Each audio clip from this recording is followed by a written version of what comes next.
जब आप जन्म लिए थे तभी आप अकेले आए थे, और जब ऊपर जाना है तब भी अकेले ही जाना है। कुछ नहीं लेकर आए हैं, ना ही कुछ लेकर के जाना है।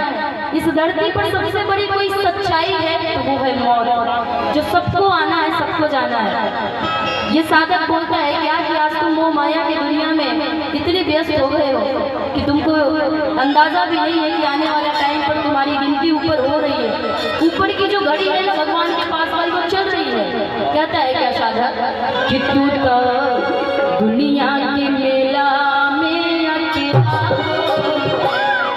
कि तू तो दुनिया के मेला में अकेला, आज के कहो न खेला।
आज तुम्हारे